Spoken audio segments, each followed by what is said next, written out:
Tim Murtagh, thanks for joining us at the end of the Worcester game.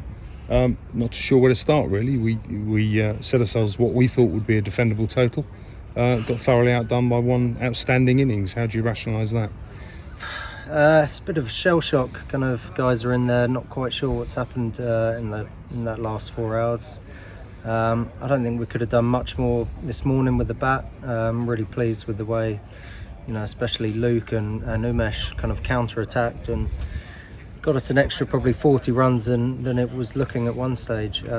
So we felt walking out with 230, 240 on the board that if we bowl anything like, then we're in the game, and we didn't bowl anything like. And as you say, one guy's probably had a career best innings there, but there's certainly a lot of things we could have done better to stifle that and put him under more pressure. Yeah, it's difficult to pick yourselves up after a defeat like that. You say shell shock, that probably sums it up really. I think most people around the ground are feeling much the same way. Coming off the back of a decent result at Trent Bridge, coming out of that one, it looks like Notts are going to struggle to get a result up at Glamorgan. Worcester's win here, points for Glamorgan. It's going to really condense that top five. Yes, it's a shocking result today. We'll have to pick ourselves up from that. But the whole of the top five is now condensed and there's still everything to play for. Of course, yeah, that's professional sport. It's, as I say, it hurts, and all of us are hurting, especially the bowlers in there. As a bowler myself, I put my hand up and that wasn't good enough from us today.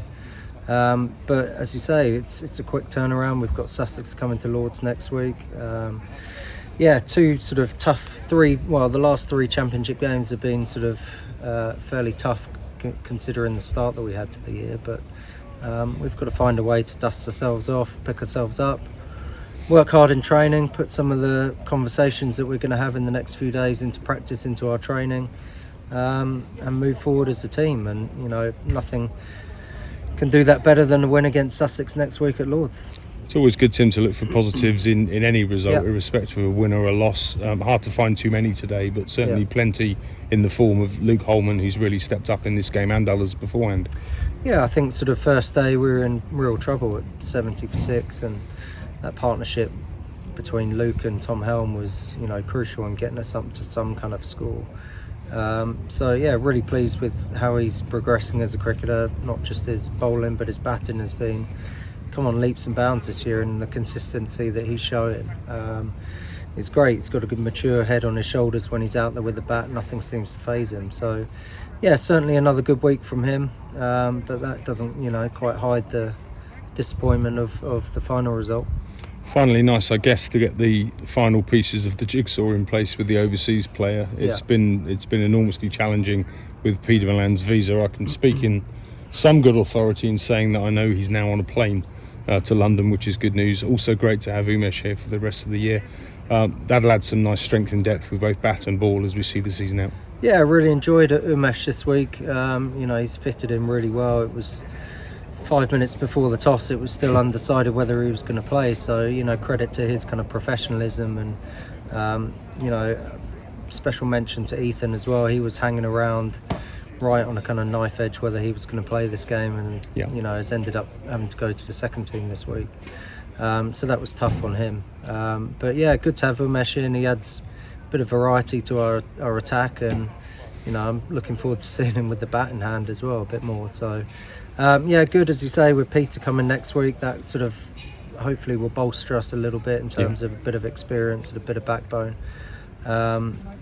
But it's up to the rest of us to put our hands up and sort of turn this week around into a real positive one next week. One last one, Mert. I think it was probably about a year or so ago, probably pretty much to the day, I think, when I stood here with you. You just captained us for the first time after Peter had left last year against Leicester, and we'd won that one.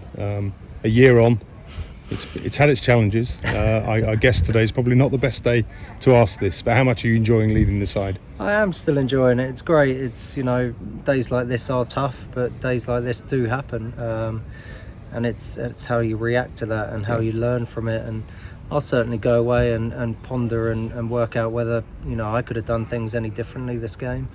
I think you'd be a fool if you didn't. Still really enjoying it.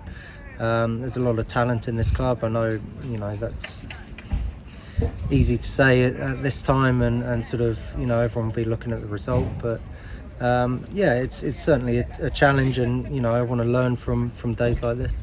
Be nice to finish this interview on a positive, jovial point.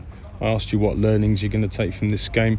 Are you going to learn to take a coin out for the toss with you next time? Yeah, that was probably, you know, there was a lot going on in those 5 minutes before the toss. So yeah, coins definitely a must for next week. Well, look, Tim, thanks for joining us. Dust yourselves down, and we'll look forward to catching up next week against Sussex when we're back at Lords. Cheers.